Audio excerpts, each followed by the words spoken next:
경배 올리겠습니다. 천주 천지인 참부모님과 3대 왕권 앞에 경배. 바로 다 같이 천일국가를 제창하시겠습니다.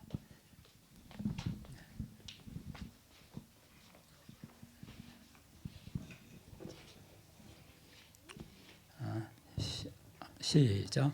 저 멀리 비춰주는 영광의 광채 힘차게 소생하라 자유의 생명.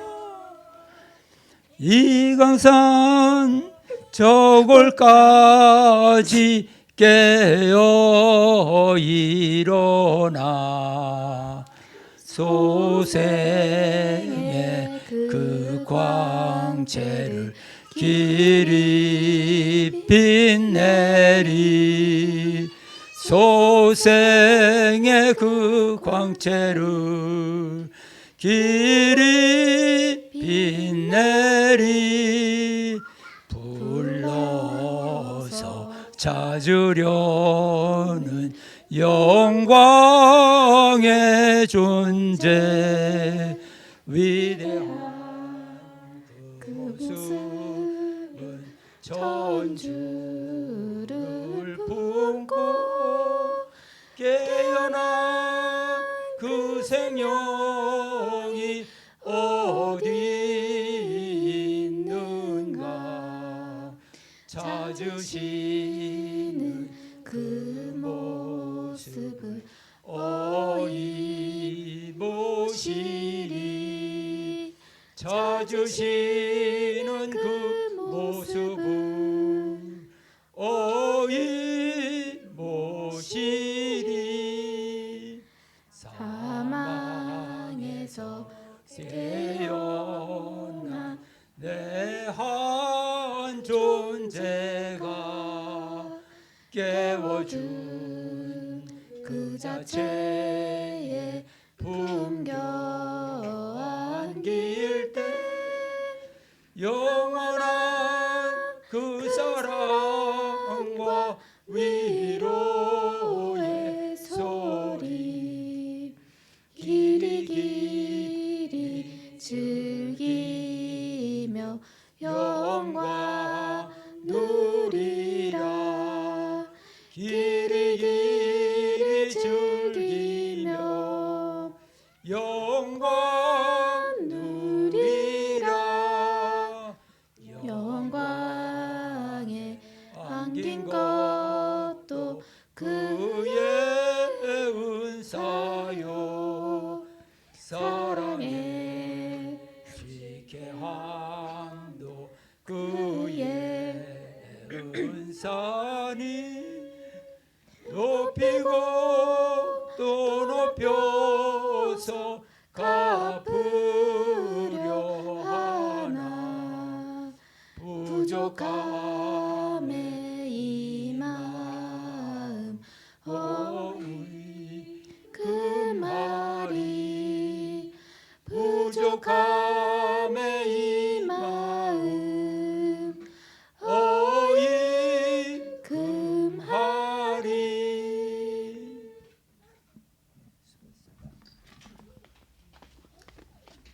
오늘 예배는 한국의 허경한 회장님께서 오늘 말씀해 주시겠습니다.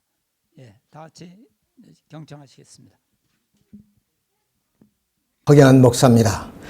오늘 여러분과 영상으로 뵙게 되어서 대단히 기쁩니다. 오늘의 말씀의 주제는 바로 혈통으로 본 타락과 복귀에 대한 말씀을 나누도록 하겠습니다. 인류 역사는 한마디로 전쟁과 질병과 기아의 그런 연속이었다고 이렇게 볼 수밖에 없습니다. 특히 20세기에 들어와서는 전쟁의 시대라고 그럽니다. 우리가 크게 경험했던 1차 대전, 2차 대전이 그렇습니다. 그리고 우리나라의 6.25 전쟁, 이렇게 비극적인 그런 전쟁들이 지금도 지구촌 곳곳에 그렇게 자행되고 있다는 사실입니다. 우리는 2차 대전 당시에 히틀러의 부하 아이만에게 600만이 학살됐던 그런 사건을 우리는 생생히 역사를 통해서 잘 기억하고 있습니다. 뿐만 아니라 저 동남아시아의 캄보디아의 킬링필드 사건도 우리가 기억하고 있습니다. 폴부트라는 사람이 공산주의를 바로 이 캄보디아 심기에서 자국민 5년 만에 200만을 죽이는 사건입니다. 히틀러는 유대인 600만을 죽였지만은 바로 폴부트는 자국민 200만을 죽였던 것입니다. 또 아프리카의 루안다 대학살 사건도 있었습니다. 여기는 서로 종족이 다르다는 후투족과 티투족이 서로 싸워서 약 100일 동안에 언론에 따라서 100만 또는 50만 이렇게 추정으로 이야기를 하고 있습니다. 이뿐이겠습니까마는 우리가 헤아릴 수 없이 많은 이런 홀로코스트 사건들이 일어났던 그런 역사, 그리고 지금도 그렇게 자행되고 있다는 것은 부정할 길이 없습니다. 그것은 또한 우리가 원인을 추구하면 나 개인에서부터의 그런 하나의 모순된 삶을 통해서 이루어지는 것이라고 볼 수밖에 없습니다. 오늘 우리 사회를 보면은 한 해에 전과 9범 이상의 전과자가 약 16만 명이나 된답니다. 그 중에 2,400여 명이 살인, 강도, 강간의 흉악범입니다. 이러한 흉악범들은 6%는 뼛속까지 범죄가 누적되어서 교화될 수 없는 그런 사람들이라고 얘기를 하니 참으로 우리 사회의 앞날이 암담하다고 볼 수밖에 없을 것입니다. 자, 이렇게 우리는 누구나 다 인간의 어떠한 삶의 편안함 그리고 사회의 편안함을 추구하지만 인류 역사에 한 번도 그런 시대는 없었습니다. 자, 우리는 이제 불행과 근원의 원인이 무엇인가를 우리는 고민하면서 우리가 고뇌 깊은 한번 생각을 해보지 않을 수가 없습니다. 자, 우리는 인간의 모습을 우리가 보게 되면 이렇게 몸이 마음의 뜻을 따라서 움직일 때 우리는 흔히 인격자라고 합니다. 그런데 우리 자신이 그림과 같이 몸이 마음을 지배하고 있는, 이래서 대립과 상충을 하고 있는 내 자신을 발견하게 됩니다. 그래서 바울도 내 마음에 몸으로는 죄의 법을, 또 내 마음으로는 하나님의 법을 좀 즐긴다 그랬습니다. 이와 같이 우리 인간 자신이 이력과 대립과 상충에 의해서 내 가정이 그러한 상황이 되는 것이고, 이것이 확대되어서 사회, 국가, 세계가 대립하고 분열과 갈등을 이뤄주고 있는 이것이 바로 우리의 하나의 실상이고 우리들의 모습이라고 우리가 얘기할 수가 없습니다. 자, 이런 하나의 분쟁과 불행의 근원이 과연 어디에서부터 시작되냐는 것은 말씀드린 것처럼 내 자신에서부터 출발이 되고 있다는 것을 우리는 볼 수 있습니다. 또한 우리가 성인의 말씀을 비로 보더라도, 자, 우리는 기독교에서는 인간은 타락으로 말미암아 이러한 불행이 자초됐다고 또한 이야기를 하고 있습니다. 또 우리 불교에서의 석가세존의 말씀에 의하면 우리는 번뇌와 망상과 고통 속에서 살고 있는데 이것은 탐진치로 말미암은 것이다. 즉 탐욕과 진노와 어리석음 때문에 그렇다. 이런 탐욕과 어리석음이 어디서 하느냐? 결국 무명, 즉 무지로 말미암아 생긴 것이다고 얘기하고 있습니다. 또 우리는 순자님과 또 명자님의 예를 한번 들어보도록 하겠습니다. 명자님은 성선설을 주장한 그 근거가 무엇이냐?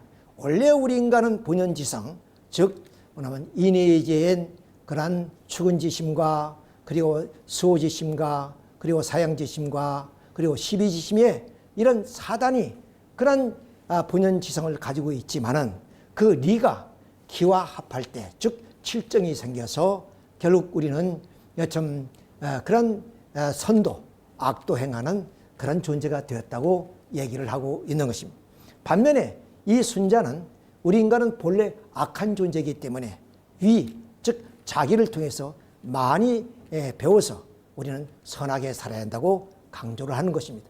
어떤 간에 우리 인간의 문제에서부터 모든 사회적 문제가 야기되고 있다는 것은 모든 성인들이 한결같은 이야기입니다. 자, 이런 하나의 문제를 놓고 우리는 이제 기독교를 중심으로 해서 근본 타락이 무엇인가 한 것을 우리가 알아야 되겠고, 그 타락을 통해서 과연 우리 인간은 이 행복을 이룰 수는 없는가? 즉 인간이 바라는 이상적 인간상, 이상적인 하나의 가정, 사회, 국가, 세계는 이룰 수 없는가 하는 질문을 던지면서 오늘 우리에게 늘 깨우침을 주신 참부모님의 말씀을 한번 봉독해 보도록 하겠습니다. 혈통의 중요성. 그런데 아담 여호와의 타락 이래 역사를 두고 하나님의 가슴에 가장 아픈 하늘로 남아져 내려온 것이 무엇인지 아십니까? 하늘의 혈통권을 잊어버리고 형제권과 소유권마저 잊어버린 사건입니다. 생명과도 바꿀 수 없는 이 핏줄을 잃어버렸습니다. 참 생명과 참 사랑의 열매를 맺지 못했다는 것입니다. 지구성을 덮고 있는 유시복 인류가 하나님과는 아무런 관계가 없는 사탄의 열매로 전락하고 말았다는 것입니다. 여러분, 생명보다 귀하고 사랑보다도 소중한 것이 혈통입니다. 생명과 사랑이 합해서 창조해낸 것이 혈통입니다. 이 중에 생명이 없어도 안 되는 것이요, 사랑이 없어도 혈통은 창조될 수가 없는 것입니다. 사랑, 생명, 혈통 중 그 열매가 혈통이라는 말입니다. 하나님의 핏줄 속에는 참사랑의 씨가 들어가 있고 참 생명의 몸이 살아 있습니다. 따라서 이 핏줄과 연결이 되면 하나님께서 이상하신 이상인간, 즉 인격 완성도 가능하고 이상가정도 생겨나는 것이며, 더 나아가서는 하나님의 조국 이상국가도 출현하는 것입니다. 평화이상 세계왕국은 이렇게 절대상의 관계를 통해서 창건되는 것입니다. 여러분, 혈통의 중요성은 아무리 강조해도 부족하다는 것을 여러분도 명심하십시오. 부자지간의 관계야말로 모든 관계 중 최고의 최상의 관계이기 때문입니다. 하나님의 혈통을 전수해 주어 영존시킬 수 있는 유일한 길이 바로 부모와 자식 간의 모델 혈통 관계밖에 없다는 사실을 확실히 알아야 할 것입니다.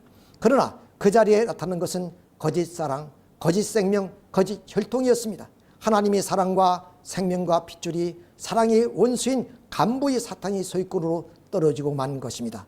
천지가 캄캄해지고 지옥으로 변해버려 하나님까지도 없어져 버린 그런 처절한 세계가 되어버린 사실을 인간은 지금까지 모르고 살아온 것입니다.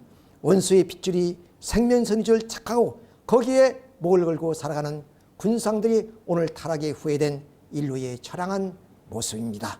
그래서 이 세계를 지상지옥이라고 부르는 것입니다. 즉 오늘 앞서 열거했던 모든 내용들이 왜 일어나게 되느냐?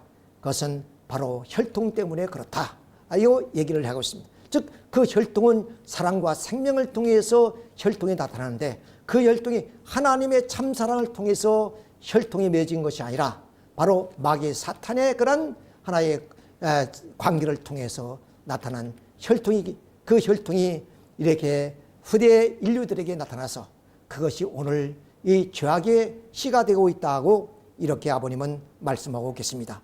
그래서 이 세계를 지상지옥이라고 부르는 겁니다. 이런 비참성을 바라보시는 하나님의 가슴이 얼마나 아팠겠습니까? 타락으로 말미암아 혈통권, 장자권, 소유권이 사탄의 수중으로 떨어지고 말았다는 것입니다. 사랑하는 자식에 상속해 주기 위해 평생 땀 흘려 모은 재산을 하룻밤 사이에 강도에게 몽땅 빼앗겨 버린 부모의 심정이 되어버린 것입니다. 이처럼 사탄 세계의 혈통권을 빼앗겨 자식을 잊어버렸고 모든 나라와 세계의 소유권까지도 내어주고만 하나님이 서럽고 원통한 심정을 알 자가 없었다는 것입니다.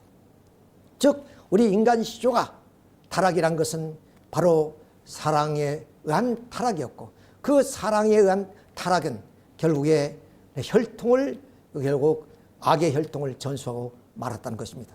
따라서 하나님이 우리 인간에게 생육하고 번식하여 만물을 주관하는 이 3대 축복을 이루어서 하나님의 그런 혈통권을 만세대로 이어가려 했던 하나님의 창조의 이상은 결국 도둑맞은 것과 같은 것이다 하는 것을 이렇게 우리에게 알려주고 계십니다. 자, 그러면 이렇게 우리 인간의 타락은 우리 성경에서 말하는 순수한 어떠한 선악과를 따먹은 그 자체가 아니라 바로 결과는 혈통으로 나타나게 되었다 하는 그런 말씀인 것입니다. 자, 그런 입장에서 이제 우리는 이 타락이 어떠한 과정을 통해서 결국 이루어졌으며, 그리고 그러한 하나의 타락의 과정을 통해서 혈통권의 결과는 어떻게 나타나게 되는 것을 한번 우리는 이 그림을 통해서 자세히 살펴보도록 하겠습니다. 하나님이 말씀드린 것처럼 하나님이 형상대로 사람을 창조하시되 남자와 여자를 창조하시고, 하나님이 그들에게 복을 주시며 그들에게 이루시되 생육하고 번성하여 땅에 충만하라, 이렇게 축복해 주셨습니다.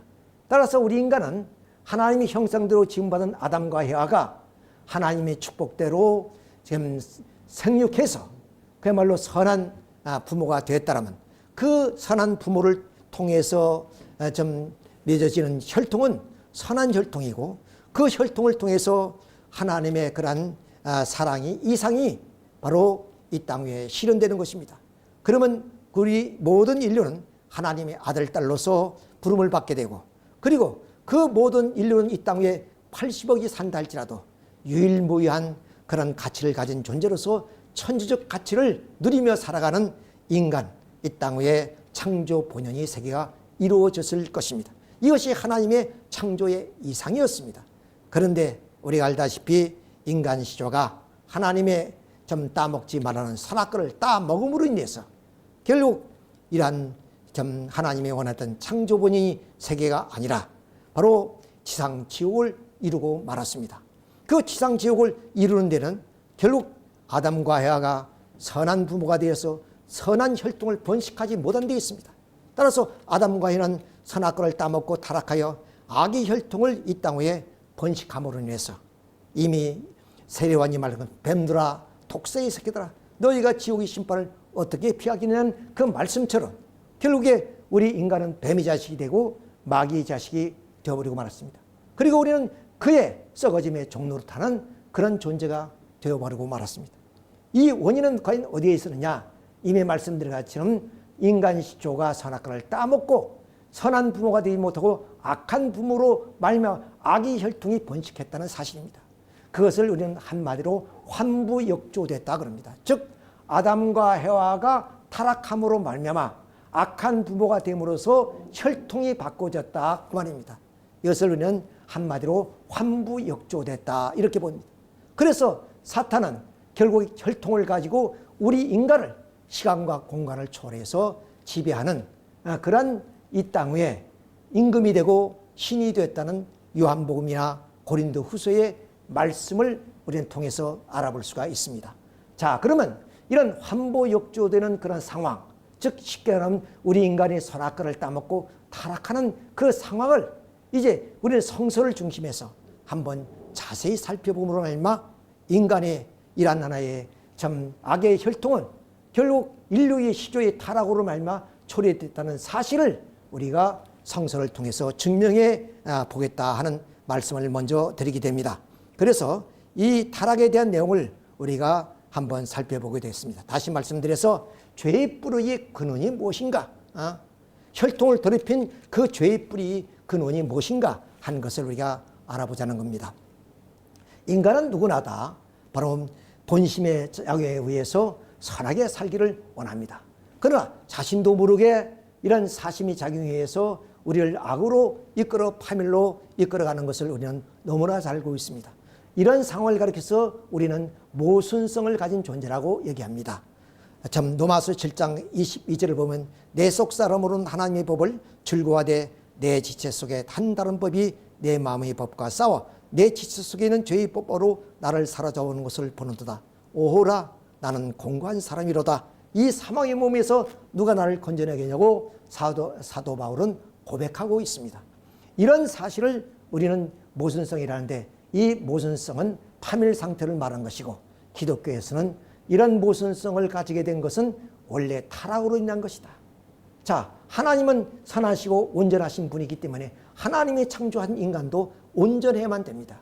그런데 우리 인간이 이렇게 모순성을 가지겠다는 것은 우리 인간의 성장 과정에서 결국 타락으로 말미암아 이러한 모순성을 가지게 됐다는 것을 우리가 증명해 볼 수가 있는 것입니다. 자, 그러면 우리 인간의 본심의 마음은 하나님으로부터 온 것이라면 우리의 사심의 마음은 어떤 우리 악으로 이끌어가는 악의 주체에 의해서 오는 것이라고 볼 수밖에 없습니다. 이런 악의 주체의 세력을 우리는 기독교에서 사탄이라고 얘기합니다. 자, 그림을 보겠습니다. 그림 배후에 검은 세력이 있는 것은 우리들의 삶을 통해서 너무나 우리가 느끼는 내용입니다. 내 자신도 모르게 항상 부모의 뜻을 거린다든가 스승의 뜻을 거린다든가 참을 거역하는 경우는 뭐냐? 그건 내 속 사람이 나를 항상 악으로 이끌어가는 사탄의 무리가 있기 때문이라고 얘기를 할 수가 있습니다. 이 그림은 바로 아주 오래된 이야기입니다만은 바로 미국 가서 유학생을 하다가 공부도 하지 않고 유학비를 탕진해서 돌아와서 부모님의 꾸중을 받고 부모님을 살해한 사건입니다. 인간의 탈을 쓰고 양심을 가지고 자기 부모를 어떻게 죽일 수 있겠습니까? 이것처럼 우리 자신 속에 본심을 거역하고 나를 악으로 방향으로 이끄는 사심의 어떤 주체적 세력, 즉 사탄의 그러한 작용에 의한 것이라고 볼 수밖에 없습니다. 그 성서는 또 그렇게 얘기를 하고 있습니다. 이제는 이것을 행하는 자가 내가 아니요 내 속에 거하는 자라 그랬습니다. 또 누가복음 22장 3절에 사탄이 가룟 유다에 들어가서 그 스승인 예수님을 파는 그런 내용이 기록되어 있습니다. 이 모든 것들이 내 자신의 본심이 작용이 아니라 나를 악으로 이끌어가는 어떤 악의 주체인 사탄의 그러한 하나의 작용에 의해서 일어나고 있다는 것을 우리가 알 때 오늘 모든 인류는 시간과 공간을 초래해서 우리 인간의 심령을 지배하는 사탄의 그런 세력에 의해서 오늘 이런 전쟁이 일어나고 또한 상정이 벌어지고 있다는 것을 우리는 여기서 느끼게 됩니다. 이런 입장에서 이제 우리는 사탄의 정체를 알기 위해서는 바로 이 죄의 뿌리를 밝혀주는 타락론을 우리가 공부하지 않을 수가 없다는 말씀이 되겠습니다. 그래서 타락론의 일부분을 이 시간 통해서 말씀을 드리고자 합니다. 인간은 성서의 말씀대로 선악과를 따먹고 타락했습니다. 그러면 그 선악과는 문자 그대로의 나무의 열매일까? 어째서 우리는 물질이 결국 인간의 영혼을 타락할 수가 있겠는가 한 질문을 우리는 던지지 않을 수가 없습니다. 그러나 이것은 하나님이 주신 말씀이기 때문에 기독교의 신도의 입장에서는 당연히 이렇게 볼 수밖에 없을 것입니다. 그러나 우리는 이성을 가진 그런 사람으로서의 우리가 다시 한번 생각해 본다면 바로 이 문자의 말씀이 문자대로의 말씀이 아닐 수가 있다는 겁니다. 그 첫째가 하나님은 사랑의 하나님이기 때문에 그 사랑의 하나님께서 어떻게 동상 가운데 내용을 보면은 보암직도 하고 모음직도 한 탐스러운 열매, 그런 유혹한 물질을 만들어서 인간을 파멸로 그렇게 이끌어가는 하나님일 수는 없다는 사실입니다. 그리고 마태복음 15장 11절에 입으로 들어가는 것이 죄가 아니라 그랬습니다. 분명히 사과나 이런 물질의 열매라면 손으로 따서 입으로 먹을 텐데 입으로 들어가는 것이 죄가 될 수 없다고 그랬고, 디모데전서 4장 4절에 보면 하나님께서 지으신 모든 다 좋은 것이요 감사는 감사한 마음으로 받으면 버릴 것이 하나도. 하나님이 지으신 이 모든 피조세계, 모든 피조물, 창조물은 우리 인간에게 유익한 존재들이라는 것입니다. 그렇기 때문에 감사하는 마음으로 모든 것을 받으면 그것은 하나도 버릴 것이 없다고 디모데전서에 얘기를 하고 있습니다. 또한 우리가 유전의 법칙을 보면 물질이 유전의 의의는 될 수가 없습니다. 반드시 인자인 혈통을 통해서만 이루어진다는 입장에 왔을 때도 이것은 물질이라고 볼 수가 없다. 그리고 미리 말씀드린 것처럼 하나님께서 사랑이 하나님인데 어떻게 사망에 따르는 방법으로 인간 시조를 그렇게 시험했을까 하는 것을 우리가 생각해 볼 때 이것은 물질이 아니라 어떤 생명에 대한 애착까지도 문제가 되지 않을 만큼 강력한 자극을 주는 것이면 틀림이 없다고 이렇게 볼 수밖에 없습니다. 따라서 성서의 주요한 부분이 비유와 상징으로 되어 있기 때문에 우리는 선악과에 대한 문제도 하나의 비유로 보고 이 문제를 우리가 뭐냐면 심층적으로 한번 파고 들어봐야 되겠다 하는 말씀을 드립니다. 그런데 이 선악과는 분명히 이 성서 속에 선악나무의 열매임은 틀림없습니다. 따라서 이 선악과라는 과실을 모르기 때문에 나무를 알게 되면 선악과를 알 수 있지 않나는 우리는 생각을 하게 됩니다. 그러나 창세기 2장 9절 외에는 선악에 알게 하는 나무에 대한 내용이 전혀 없습니다. 즉 성서는 66권으로 되어 있지만은 이 66권 가운데 창세기 2장 9절을 빼고는 선악나무에 대한 이야기는 하나도 없습니다. 그렇지만 그와 함께 있었던 생명나무에 대한 이야기는 여러 군데로 나오고 있는 것으로 보아서 우리는 선악을 알게 하는 나무를 알기 전에 함께 있었다는 생명나무를 우리는 알게 되면 바로 선악을 알게 하는 나무가 어떤 나무인가 하는 것을 우리가 추정해 볼 수가 있을 것 같습니다. 자, 그래서 이 동산 가운데는 바로 이 생명나무와 함께 선악을 알게 하는 나무도 있다고 말씀드린 것처럼 창세기 2장 8절에 보면 여호와 하나님이 동방에 에덴 동산을 창설하시고 그 지으신 사람을 거기에 두시니 여호와 하나님이 그 땅에서 보시기에 아름답고 먹기에 좋은 나무가 나게 하시니 동산 가운데 생명나무와 선악을 알게 하는 나무가 있습니다. 아름답고 먹기에 좋은 나무라 그랬습니다. 그러니까 이 나무의 열매는 우리 인간을 타락시킬 수가 없다고 우리가 결론을 내릴 수도 있습니다. 그런데 성서 신구약을 우리가 다 이렇게 뒤져보게 되면 인간의 바람이 뭐냐? 생명나무가 되는 것이 소망이라고 이야기를 잠언 13장 11에 구약시대 이스라엘 민족이 소망이 더디 이루게 되면 그것은 마음을 상하게 하나니 소원을 이루는 것이 생명나무라 그랬습니다. 오늘날 우리 신약시대의 기독교 성도들의 소망이 뭐냐? 그 두루마기를 빠는 자들은 복이 있으니 이는 저희가 생명나무로 나아가며 문들을 통해서 성에 들어갈 권세를 얻으려 함이라 그랬습니다. 이와 같이 오늘 타락한 인간들이 일률적인 소망이 무엇이냐? 생명나무를 이루는 것이 소망이라고 성서는 그렇게 가르치고 있습니다. 이것은 다시 말해서 오늘 타락한 인간의 소망이 생명나무라는 타락전 인류 시조인 아담이 소망이 생명나무라는 말과 같은 입니다. 왜냐하면 오늘 타락한 인간들은 타락전 아담이 이루고자 하는 소망을 이루려 하는 것이기 때문에 그렇습니다. 더욱이 인간이 타락으로 말미암아 창세기 3장 24절을 보면은 그룹들과 두루두른 화영검으로 두어서 생명나무로 나아가는 길을 인간이 타락으로 막아버렸다고 이런 기록을 봤을 때 아담의 소망이 바로 생명나무라는 사실을 알 수가 있습니다. 자, 그러면 아담이 에덴 동산에서 생명나무를 소망으로 바라봤다는 말은 무슨 말일까요? 그것은 당시에 아담은 어떤 에덴 동산의 사회가 형성되지 않았기 때문에 어떤 별도의 소망이 있을 수가 없습니다. 그것은 오직 하나님이 주신 축복을 이루는 것이 소망일 수밖에 없습니다.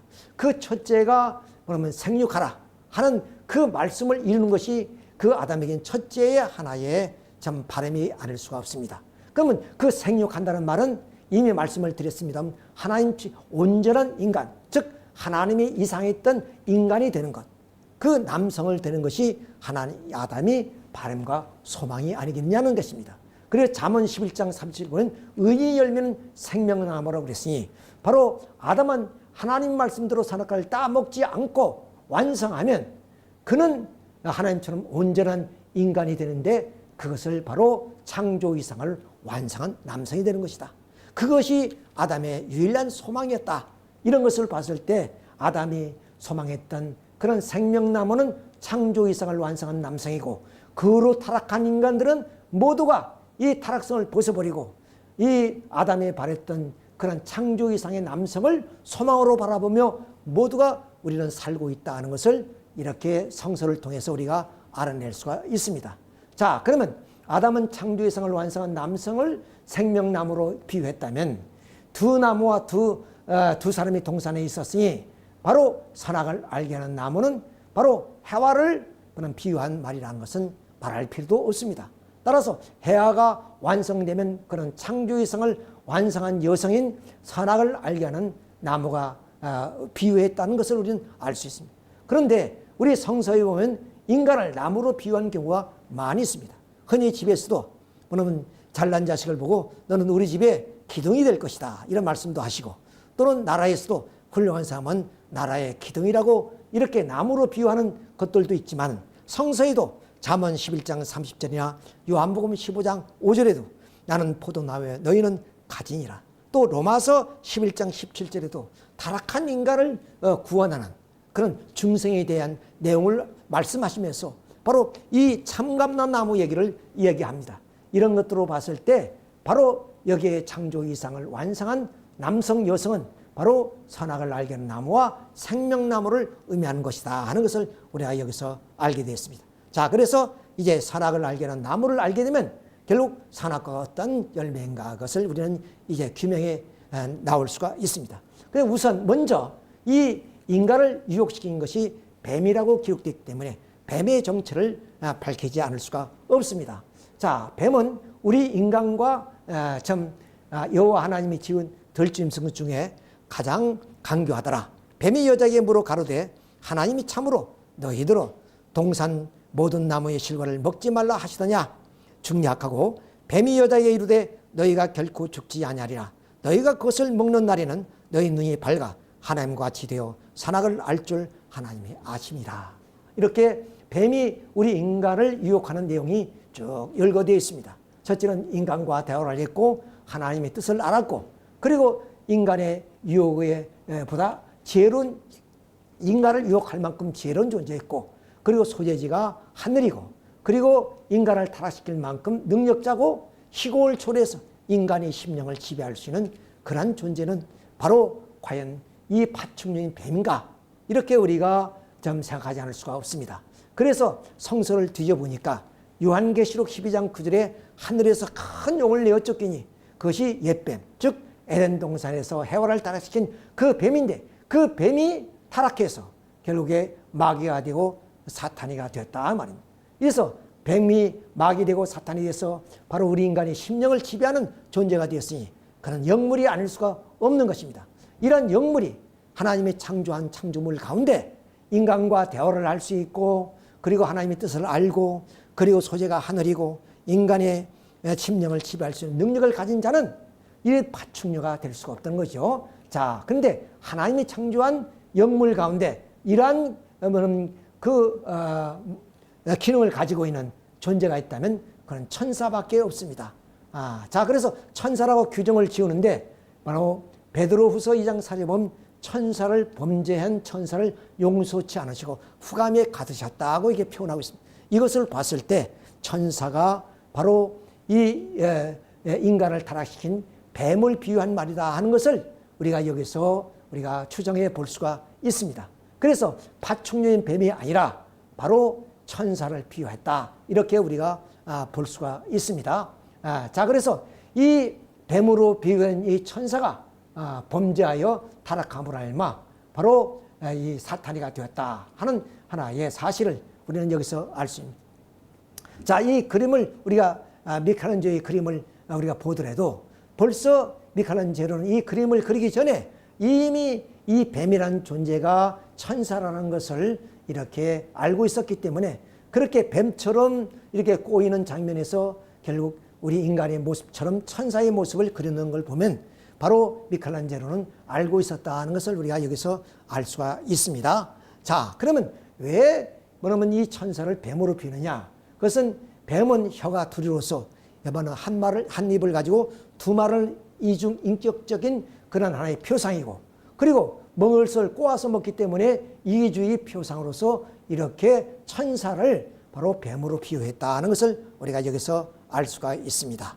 자, 그러면 천사의 범죄가 과연 구체적으로 무엇일까 한 것을 우리가 자세히 살펴봐야 됩니다. 유다서 1장 6절부터 7절을 보면 또 자기 주의를 지키지 아니하고 자기 처소를 떠난 천사들을 큰 날의 심판까지 영원한 결박으로 후감에 가두셨으며, 그리고 소돔과 고모라와 그 이웃 도시들도 그들과 같은 행동으로 음란하며 다른 육체를 따라가다가 영원한 불의 형벌을 받음으로 거울이 되느니라 그랬습니다. 즉 옛 고대 사회에 소돔과 고모라는 도시가 있었는데 이 도시가 음란으로 결국에 멸망을 합니다. 그 음란 행위를 누구를 닮았느냐? 바로 천사를 닮았다 그랬습니다. 그러므로 천사는 바로 간음죄를 저질렀다 하는 하나의 죄명이 나오게 됩니다. 자, 그러면 이 천사가 간음죄를 저질렀다는 것은 반드시 대상이 있다는 얘기입니다. 즉 간음죄는 대상이 없이는 저지를 수 없는 범죄입니다. 그래서 먼저 우리가 인간이 범죄가 어떤 존재인가 하는 것을 살펴보도록 합시다. 창세기 3장 7절 이하를 보면 인간이 타락 전에는 벌거벗고 있어도 부끄러워하지 않았습니다. 그런데 타락하고 나서 부끄러워서 무화과 나무 잎으로 하체를 가렸다 그랬습니다. 왜 하체를 가렸을까? 만약에 선악과 나무 열매가 실제 죄의 뿌리라면 손으로 따서 입으로 먹었는데 부끄러움을 가린다는 것은 손이나 입을 가렸을 때 왜 하체를 가렸을까? 그것은 욥기 31장 33절부터 4절까지 내용을 보면 알 수가 있습니다. 내가 언제 아다른 사람처럼 내 죄악을 숨기고 있거니와 나의 죄악을 나의 품에 감추며 내가 언제 큰 무리와 여러 종족의 수모가 두려워서 대문 밖으로 나가지 못하게 잠잠하였던가. 이런 사실을 봤을 때 바로 이 아담이 가린 곳이 바로 하체인데 그 하체로 범죄를 저질렀다는 그런 얘기가 되겠습니다. 따라서 이 아담이 하체의 범죄는 무엇을 의미합니까? 그것은 바로 간음죄를 의미하는 것이다. 따라서 이 천사의 간음죄의 상대가 누구냐? 인간이었다. 즉 해와의 그러한 행운관계가 성립됐다는 것을 우리가 여기서 알 수가 있습니다. 즉 우리는 사랑이란 것은 죽음을 초월할 수 있는 그러한 행동입니다.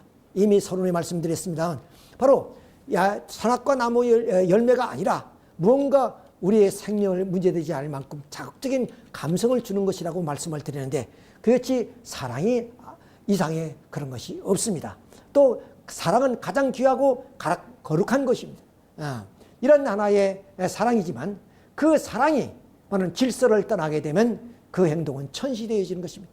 따라서 이 아담과 헤아가 하나님의 축복대로서의 선남선녀로서 성장해서 하나님의 축복을 받기 때문에 그 사랑은 고귀하고 거룩한 것이고 참된 것이 되지만 결국에 하나님은 허락하지 않을 때 더구나 좀 종으로 창조된 천사와의 관계이기 때문에 그 좀 사랑은 천하게 이길 수밖에 없는 것이고 그래서 하나님께서는 그들을 에덴 동산에서 쫓겼다는 내용이 바로 이런 의미를 우리가 생각해 만든다는 사실을 알 수가 있습니다. 자, 이렇게 해서 천사와 인간이 모두가 행음으로 타락했다는 사실을 이제 밝히게 되었습니다.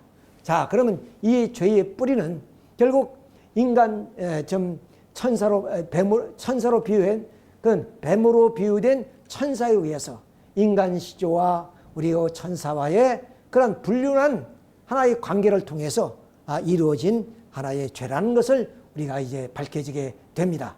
자, 여기에 잠깐 우리가 좀 옛 설화를 한번 좀 말씀드리고자 합니다.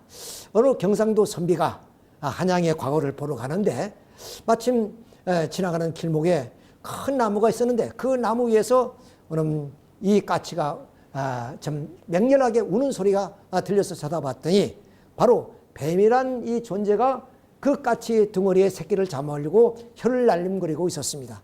이것을 보자 그 선비는 화를 당겨서 그 뱀을 잡아 떨어뜨리게 됩니다. 이 선비는 그런 사건 이후에 가다가 날이 저물어서 좀 하루 유숙할 곳이 없는가 찾는데 먼 데서 불빛이 보여서 그 불빛을 찾아갔더니 어떤 소복 입은 여인이 나타나서 하룻밤 좀 신세지고 가겠다 하니 회의 승낙을 받고 방에 들어가서 좀 마련해 주신 저녁 먹고 피곤한 몸에 잠이 들었는데 한참 잠을 자고 있는데 목을 조우는 것이 있어서 깨어봤더니 큰 뱀이 자기 목을 칭칭 감고 자기를 죽이려 하고 있는 것입니다.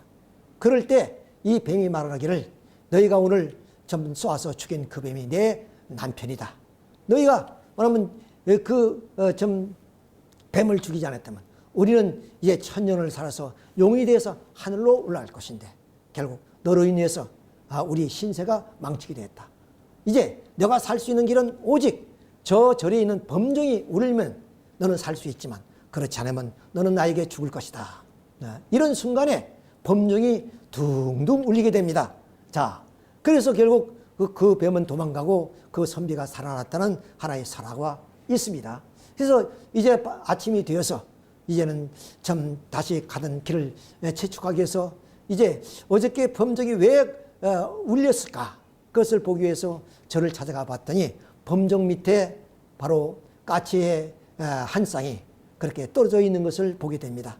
결국 자기 새끼를 살려준 그 보온을 위해서 그 어미 새끼들이 몸을 던져서 종을 울리게 했던 그러한 이야기가 바로 좀 충청북도 지악산에서 이야기하는 하나의 설화의 내용입니다.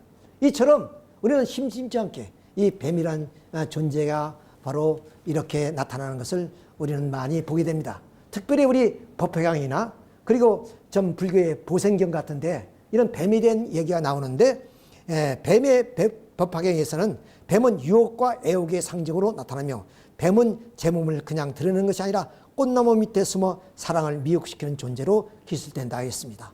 저는 법화경을 이어본 적은 없지만은 이 법화경의 내용을 봤을 때 우리 흔히 사회에서 꽃뱀이라는 얘기를 많이 합니다. 그것은 바로 남자를 유혹하는 그런 여인들을 가리키는 말이죠. 참 이것처럼 이렇게 뱀은 애욕과 그리고 유혹의 상징으로 이렇게 불교의 경전에 기록될 만큼 성서에도 그렇게 기록되어 있구나 하는 것을 우리는 알 수가 있습니다. 또 보성경에도 뱀은 간사함과 배신이 상징으로, 즉 뱀은 나중에 말씀드리겠습니다만 바로 하나님의 종으로 창조된 그런 종으로서의 직분을 다해야 될 그 뱀이 하나님을 배신하고 하나님의 딸을 그렇게 타락시켰다 하는 것을 이렇게 이 법화경이나 또는 불교의 경전인 보생경에도 나와 있는 것으로 봤을 때 바로 이 뱀으로 비유된 그 존재가 천사라는 것을 우리는 여기서 확인할 수가 있습니다. 이런 천사와의 그런 불륜한 혈연 관계로 인해서 결국 악의 혈통이 번식되었습니다. 즉 참부모님이 누누이 말씀하시고 강조하는 것이 뭐냐? 사랑과 생명을 통해서 혈통이 결실이 되어지는데 그 혈통이 잘못되어서, 즉 이렇게 천사의 종과의 그런 사랑 관계를 통해서 악의 혈통이 번식되었다 하는 것을 아버님은 참으로 안타깝게 그리고 참으로 비참한 심정으로 말씀하고 계시는 것을 우리는 알 수 있습니다. 다시 한번 말씀드리면 요한복음 8장 40절에 너희는 너희 아비 마귀에서 났으니 너희 아비 욕심을 너희도 행하고자 하시라는 그 세례요한의 질책의 말씀이 바로 오늘 이러한 현실을 말씀해 주고 있다는 것을 우리는 알게 됩니다.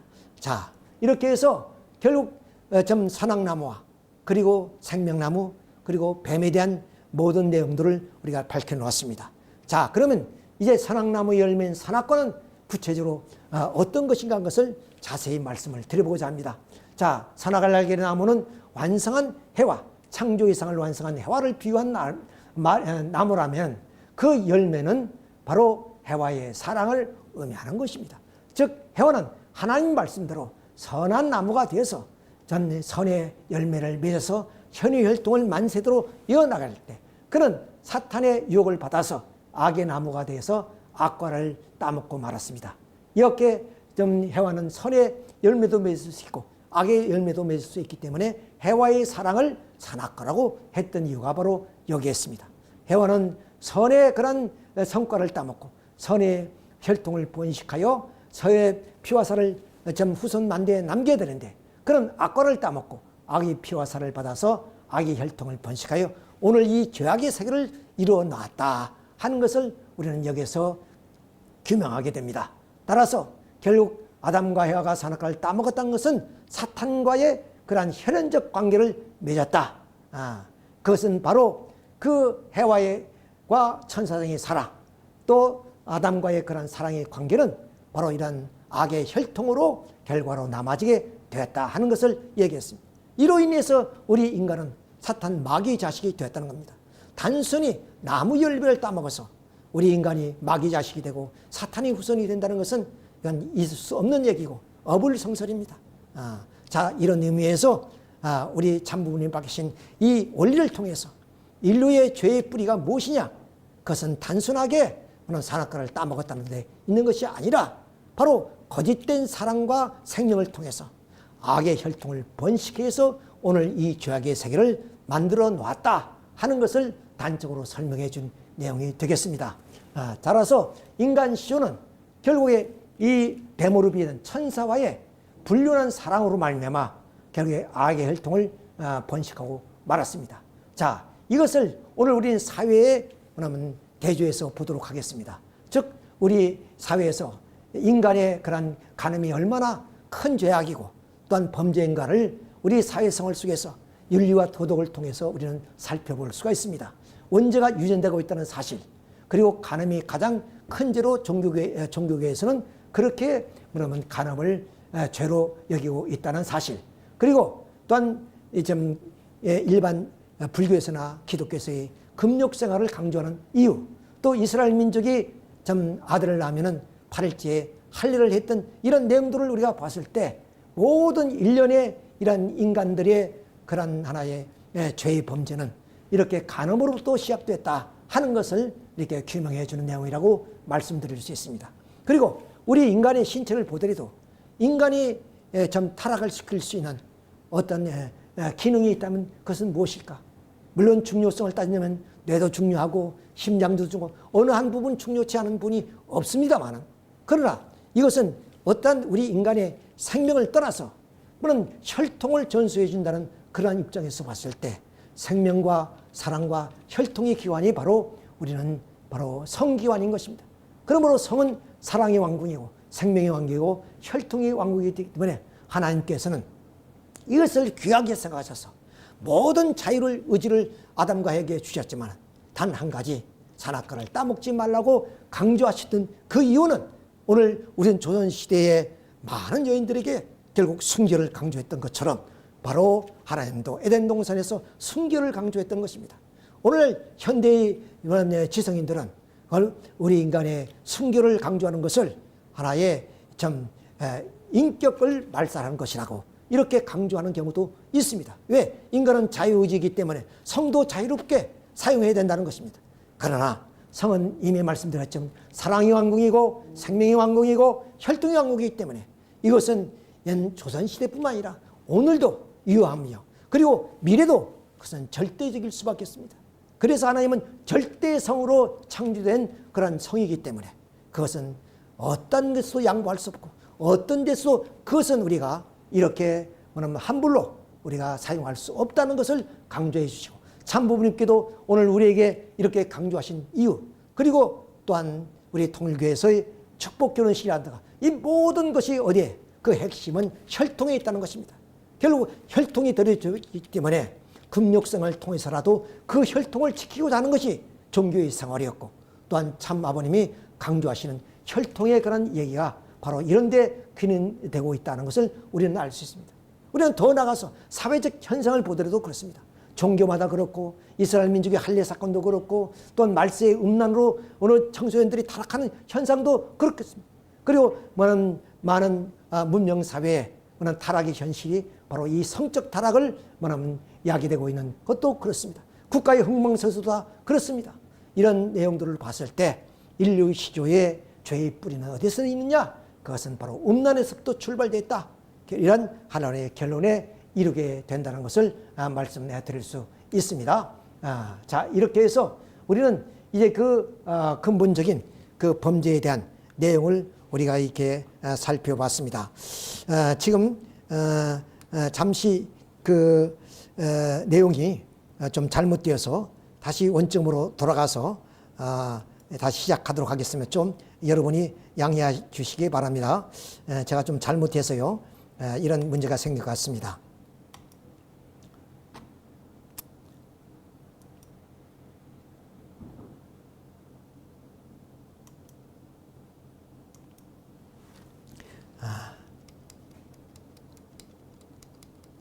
좀 진행 과정에 차질이 있어서 죄송합니다. 자, 그러면 우리 인간은 결국에 이 환부역조화 됐다는 것은 결국에 거짓 사랑과 거짓 혈통과 거짓 생명으로 결국 선한 아버지 어머니가 된 아담과 하와가 거짓 사랑과 혈통과 생명으로 인해서 거짓 부모가 되어서 오늘 인류를 이 땅에 번식하게 됐다는 것을 이미 타락론을 통해서 발표하게 되었습니다.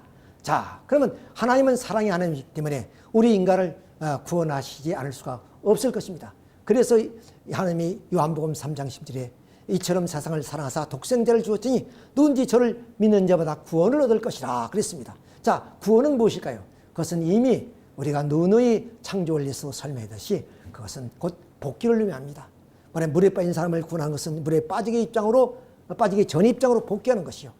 또한 병든 사람을 구원한다는 것은 병들기 전에 건강한 모습으로 복귀시키는 뜻입니다. 그러면 이 죄에 빠진 우리 인류를 구원한다는 것은 죄가 없는 창조 본연의 인간으로 복귀시킨다는 뜻이 아니고 무엇이겠습니까? 그런데 아까 말씀드렸진 요한복음 3장 10절에 세상을 이처럼 사랑하사 독생자를 주셨으니 바로 우리 인간을 구원하기 위해서 이 땅 위에 바로 독생자 예수 그리스도를 보내주신 것입니다. 따라서 이 예수 그리스도를 말미암아 우리 인간은 이런 모든 혈통을 다 악의 혈통을 단절하고 하나님의 참 사랑으로 거듭나는 구원의 역사가 이루어지게 되는 것입니다. 자, 고린도전서 15장 25절을 보면 아담만 해서 모든 사람이 죽은 것처럼 그리스도 안에서 모든 사람이 삶을 영위하리라는 그런 말씀. 즉 아담이 타락하여서 결국에 악한 부모가 되어서 결국에 인류를 다 악의 혈통을 번식해요 오늘 죄인을 만들었던 것처럼 이제 이 땅 위에 인류 구세주 참부모 예수님이 오셔서 우리 인간을 구원하게 된다는 그런 말씀이 되겠습니다. 그리고 우리 옛말에 결자해지라는 말이 있습니다. 이 말은 뭐냐? 원인을 제공한 사람이 그것을 풀어야 된다는 얘기가 되겠습니다. 즉 인간 시조가 그리고 타락해서 결국에 좀 악의 부모가 돼서 악의 혈통을 번식했기 때문에 이 땅 위에 후 아담으로 이 땅 위에 다시 인류의 새 선의 부모가 오셔야 된다는 것입니다. 그것이 바로 아까 요한복음 3장 16절에 그런 독생자 예수님을 의미하는 것입니다. 그렇기 때문에 예수님은 베드로전서 13장 1장 3절에 보면 우리를 거듭나게 해주시고 우리를 낳아줄 수 있는 것은 부모밖에 없지 않습니까? 그러므로 우리를 거듭나게 해주시는 부모로 오셨다는 것은 고린도전서 15장 45절에 후 아담으로 오셨다는 것은 아담이 선한 부모가 되지 못했기 때문에 다시 이 땅 위에 선한 부모로서 후 아담으로 보내셨다는 것입니다. 또 이사야서 9장 6절에 보면 영존하신 아버지라고 그렇게 표현하고 있습니다. 또 마태복음 16장 27절에는 아버지의 영광으로 오시다 그랬습니다. 자, 이런 것을 봤을 때 예수님은 결국 기독교적인 관점에서의 구세주, 메시아 그런 분으로 표현하고 있습니다마는 근본은 뭐냐? 참 아버지로 참 부모로 이 땅에 오셨다 하는 것을 한마디로 표현하고 있는 내용들이 이러한 성서적인 내용이라는 것을 말씀드릴 수가 있습니다. 자, 그러면 이 예수님이 이 땅에 아버지로 오셨다면 아버지 혼자 어떻게 자식을 낳을 수가 있겠습니까? 반드시 그러면 아버지가 있으면 어머니가 있어야 되는 것입니다. 그래서 성신을 보내신다 그랬고 또 우리는 성신을 받아서 그 은혜의 사랑으로서 예수님을 믿으면 결국 구원을 얻게 된다는 그런 내용이 되겠습니다. 그래서 성신은 여성신으로서 은혜와 감동을 주고 또는 우리 인간을 구원하는 역사를 하시는 것이 바로 어머니신 성신임을 우리는 여기서 알게 되는 것입니다. 따라서 이 예수님과 성신은 아담과 하와가 생육해서 선한 부모가 되어야 되는데 부모가 되지 못했기 때문에 아담 대신 선한 부모로 이 땅 위에 오신 구세주 메시아 참 부모라는 사실을 우리는 여기서 알 수 있게 되는 것입니다. 자, 그래서 바로 잘못됐습니다. 자, 그러면 이렇게 참 부모로 오셔서 우리 인간을 어떻게 하냐? 거듭나게 해주신다고 합니다. 그것을 우리는 중생이랍니다. 왜? 거듭중자인데 우리를 거듭나게 해주신다. 이런 말입니다. 자, 그러면 그 참부모로 오신 예수님과 성신에 의해서 우리 인간이 어떻게 거듭나게 되는 것인가 한 것을 우리가 예수님의 그런 말씀과 그리고 바울의 그런 비유의 말씀을 통해서 우리가 살펴보도록 하겠습니다. 자, 니고데모라는 사람이 있었는데 이분은 바로 유대의 그 산헤드림의 관원이었습니다. 이 관원이 몰래 예수님을 찾아온 내용이 요한복음 3장 3절에 기록되어 있는데 바리새인 중에 니고데모라는 사람이 있으니 유대인의 관원이라. 그가 밤에 예수께 와서 가로되 라삐요 우리가 당신은 하나님께서 오신 선생인 줄 아나이다. 하나님이 함께 하시지 아니하면 당신이 행하시는 이 표적을 아무라도 할 수 없나이다. 예수께서 대답하여 가라사대 진실로 진실로 내게 이르니 사람이 거듭나지 아니하면 하나님 나라를 볼 수 없느니라. 니고데모가 가로되 사람이 늙으면 어떻게 날 수 있사옵나이까? 두 번째 모태에 들어갔다가 날 수 있습니까? 자, 다시 한번 제가 말씀드리겠습니다마는 니고데모라는 사람은 산헤드림의 관원이었습니다. 산헤드림이라는 것은 이스라엘 민족이 이회 기관인데 종교이회 기관인데 거기에 관원이면 굉장히 지식도 있고 그리고 신분도 높으신 그런 분이 몰래 예수님을 찾아왔습니다. 그래서 그 예수님이 행하시는 모든 이적과 기사를 보시고 하늘에서 오신 당신이라는 것을 또한 증거합니다. 그때 예수님께서 하시는 말씀이 진실로 진실로 내게 이르니 사람이 거듭나지 않으면 안 된다. 이런 말씀을 강조하시는 거예요. 이것은 바로 예수님이 이 땅에 강림하신 핵심적인 가치입니다. 즉 구원의 가치가 여기에 있다고 이렇게 말씀을 드릴 수 있습니다. 그러면 이제 니고데모처럼 늙어서 부모님 어떻게 뱃속에 들어갈 수 있느냐. 그런 말씀 속에서 예수님이 하신 말씀이 진실로 진실로 내게 이르니 사람이 물과 성령으로 나지 않으면 하나님 나라에 들어갈 수가 없다고 얘기하십니다. 이것은 예수님이 최초로 이 땅 위에 당신이 사명이 무엇인지를 유대 고급 관료에게 설명해 준 내용입니다. 이것은 굉장히 아주 하나님의 구원 섭리사의 핵심적 하나의 내용입니다. 그러니까 물론 베드로나 그리고 요한이나 이런 쟤들에게는 이 말씀을 좀 하지 않았는데 이렇게 니고데모라는 사내들임의 요원에게 이런 말씀을 하신 것은 그분이 성수도 많이 알고 또한 지식이 있는 분이기 때문에 당신이 이 땅에 오신 목적이 무엇인가, 내 사명이 무엇이고 내 그 신분이 무엇인가, 이것을 확실히 밝히고 있는 내용이 되겠습니다. 자, 이 내용을 중심해서 우리가 보면은 이것은 우리가 한번 이 말씀했지 두 번 태어난다는 중생의 이야기입니다. 자, 그러면 이 중생의 이야기가 바로 니고데모에게만 한 건 아닙니다. 그 이후에 바로 이 가버나움에서도 이런 말씀을 하시게 됩니다. 자, 가버나움에는 제자들과 그리고 또한 바리새인들도 섞어 있었습니다. 왜? 예수님 말씀을 듣고 싶어서 찾아온 사람들이니까. 자, 그때 예수님께서 하시는 말씀이 요한복음 6장 53절의 내용입니다. 예수께 이르시되 내가 진실로 진실로 너희에게 이르노니 인자의 살을 먹지 아니하고 인자의 피를 마시지 아니하면 너희 속에 생명이 없느니라. 내 살을 먹고 내 피를 마시는 자는 영생을 가졌고 마지막 날에 내가 그를 다시 살리니 내 살은 참된 양식이요 내 피는 참된 음료로다.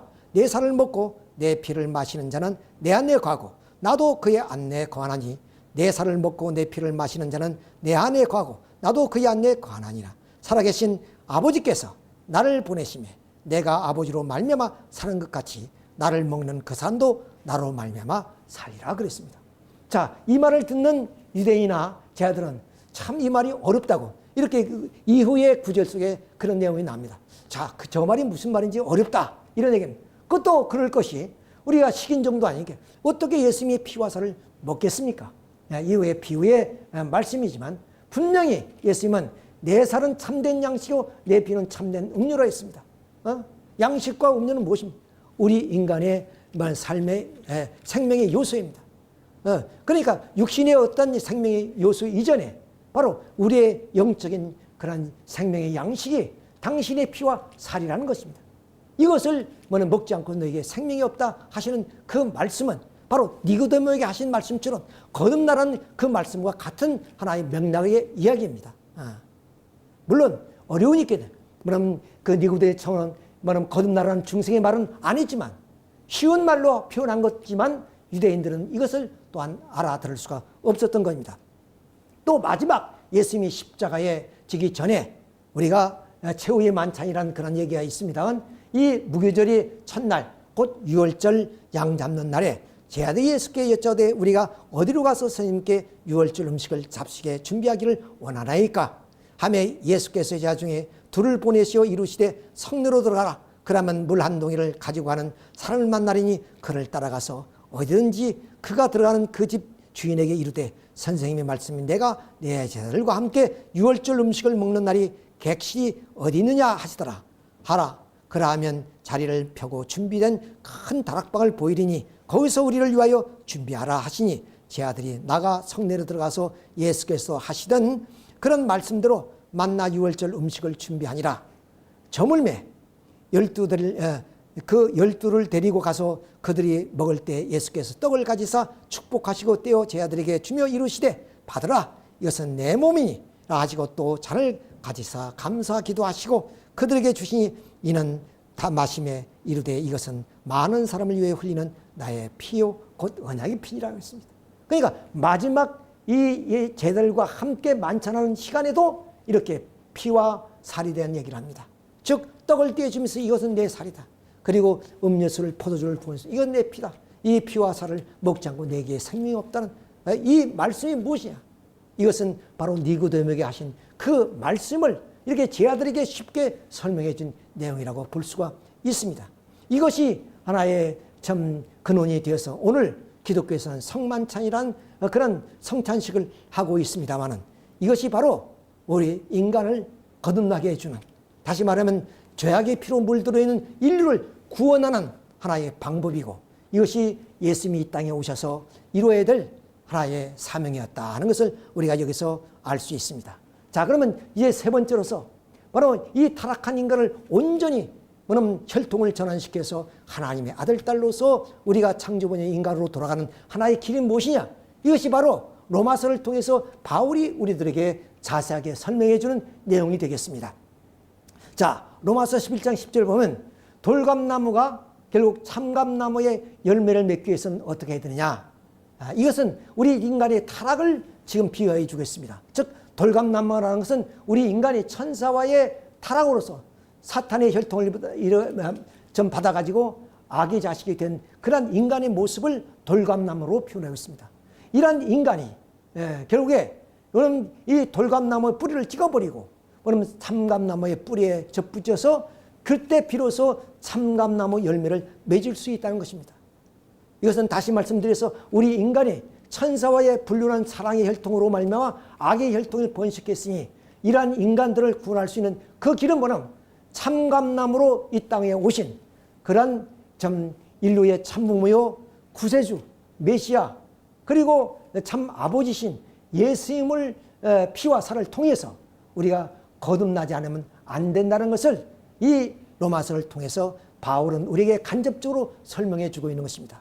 즉 돌감나무의 그 뿌리를 찍어서 그 돌감나무를 참감나무 뿌리에 접붙여서 참감나무 열매를 맺듯이 우리는 이 타락한 천사의 그런 혈통을 이어받은 인류가 이제는 참된 하나님의 사랑과 생명을 이 땅에 오신 그런 참된 혈통과 하나가 됨으로 말미암아 즉 참 아버지로 이 땅에 오신 그분의 피와 살을 우리가 먹음으로 인해서 결국 우리도 중생하게 된다는 것을 얘기합니다. 즉 먹는다는 얘기는 요한복음 15장 5절에 나는 포도나무에 넣으면 가지처럼 하나가 된다는 뜻이요. 그리고 너희는 내 안에 내가 너희 안에 있는 것 같이 이런 말씀처럼 이렇게 하나 되는 것을 의미하는 것입니다.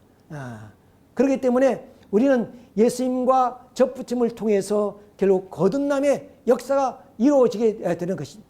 그래서 하시는 말씀이 너희가 거듭나는 것이 썩어진 씨로 된 것이 아니요 썩지 않은 씨로 된 것이니 하나님이 살아있고 항상 있는 말씀으로 되느니라. 그러니까 하나님의 그런 사랑과 생명의 그런 혈통으로 되어진 예수님으로부터의 우리가 중생을 통해서 거듭남으로 말미암아 우리 인간도 이제는 사탄 혈통 마귀의 자식에서 하나님 자식으로 거듭나게 된다는 것을 이렇게 로마서를 통해서 사도 바울은 우리에게 자세하게 설명하고 있다는 것을 우리는 여기서 알 수 있게 되는 것입니다. 따라서 우리 인간은 지금까지의 사탄의 그런 종이 되어서 사탄의 굴레 속에 살던 우리 인간이 이제는 성령의 그런 역사를 통해서 하나님을 메시아로 주님을 메시아로 증거하고 또한 그 분을 믿음으로 알마 이렇게 접붙임을 통해서 우리는 다시 거듭나게 된다는 사실을 이 로마서를 통해서 우리가 알 수 있는 내용입니다. 자, 이렇게 해서 결국 우리 인간은 바로 이 예수님이 참 아버지요 그리고 또한 성신으로서 이 땅에 오신 그런 참 어머니를 통해서 중생의 거듭남을 통해서 우리는 이게 환부역조 다시 새로운 혈통으로 거듭나는 그런 하나님이 아들, 딸이 된다는 것을 우리는 여기서 알 수가 있습니다. 이렇게 해서 우리는 인간의 그런 창조의 소망 그리고 타락으로 말미암아 절망에 빠진 하나님의 그런 그 비참한 상황을 우리 성서를 통해서 우리는 너무나 잘 알고 있습니다.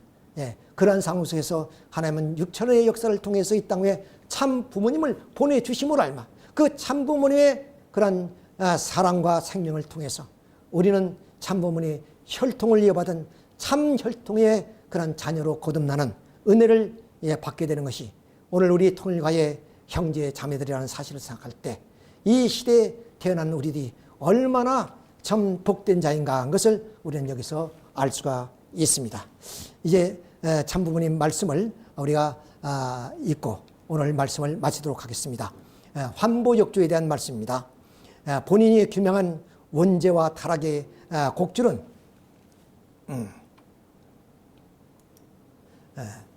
곡줄은 인간 최초의 가정에서 일어난 천사장과 불륜의 사건이었습니다.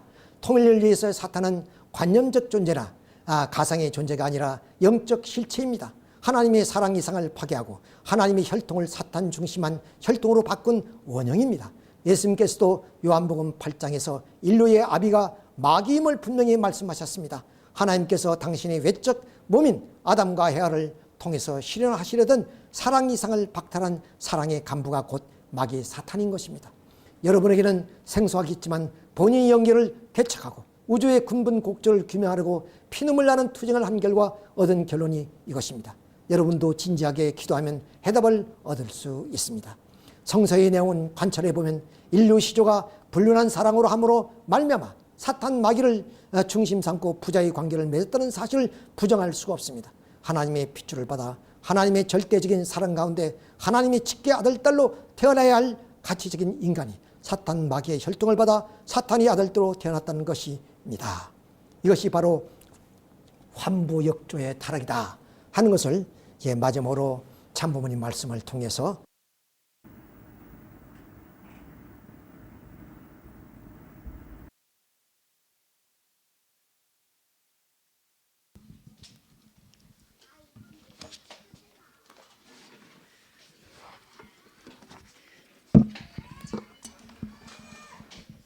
안녕하십니까. 1월 22일 수요 예배에 나오신 이 추운 날씨에도 수요 예배 나오신 식구님들 환영합니다.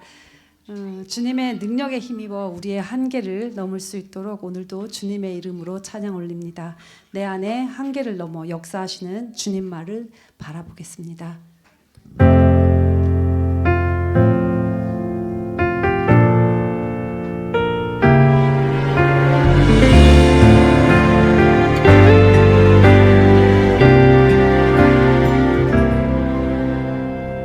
주께서 주신 모든 시간 헛된 것 없네. 그 어느 것도 주의 뜻 알기 어려워도 이유 있음을 알기 원해.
모든 시간 헛된 것 없네. 그 어느 것도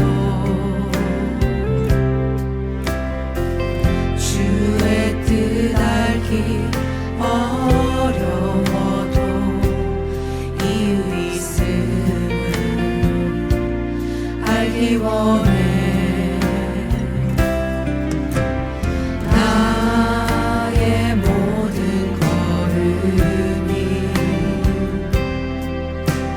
주님 안에 있기에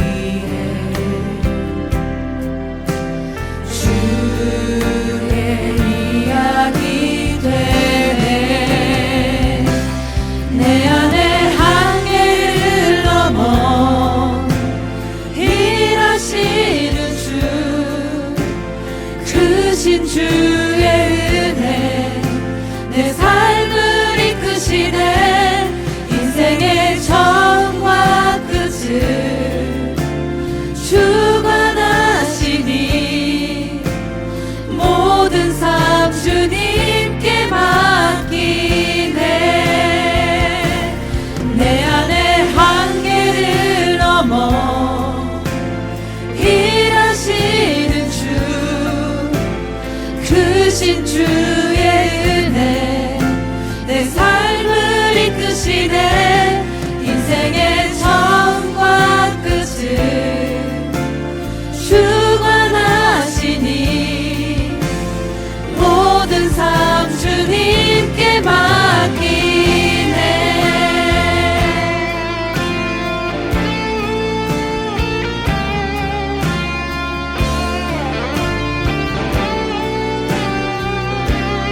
끝을 주관하시니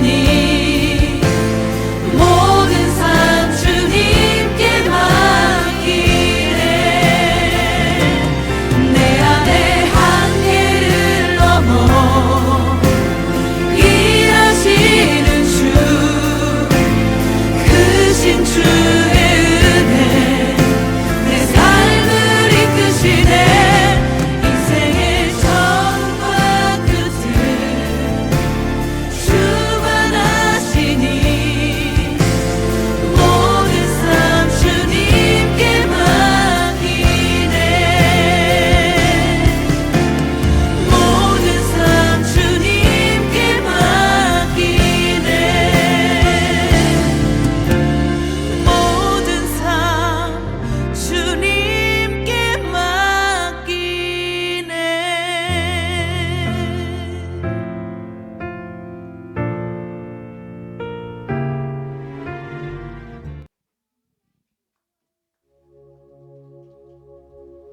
그가 우리를 향해 걸으신다. 자랑스런 백성들아 새 옷을 입고 기뻐하라. 그가 우리의 평화를 주신다.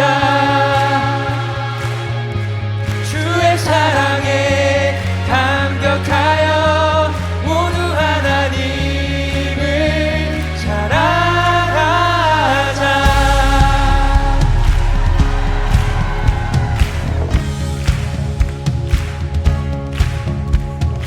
하늘을 건너 꿈속에서 보았던 평화의 땅, 아버지가 돌보시고 함께 계시는 아름다운 나라. 그곳에서 새싹처럼 돋아나 성전을 누리는 우리, 다가오는 그날을 노래하네. 그곳에서 새싹처럼 돋아나 성전을 누리는 우리, 다가오는 그날을 노래하네. 그가 우리를 향해 걸으신다. 자랑스런 백성들아 새 옷을 입고 기뻐하라. 그가 우리의 평화를 주신다. 주의 사랑에 감격하여 모두 하나님을 사랑하자.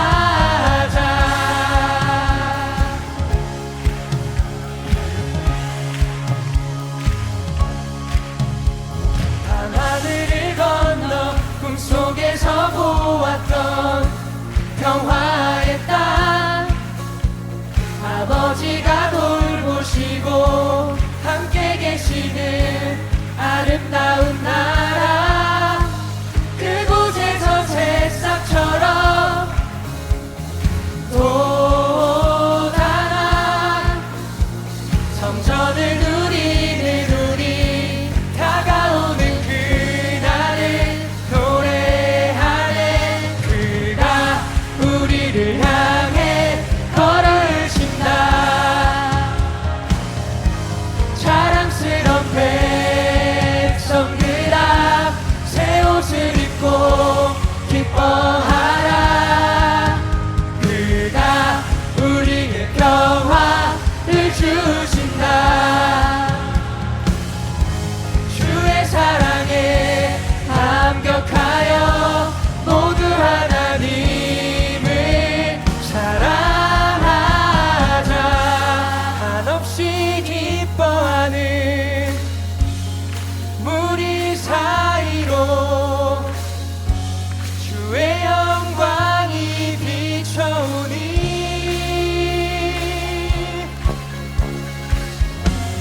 진실한 주의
찬양한다. 자랑스런 백성들아 모두 하나님을 사랑하자.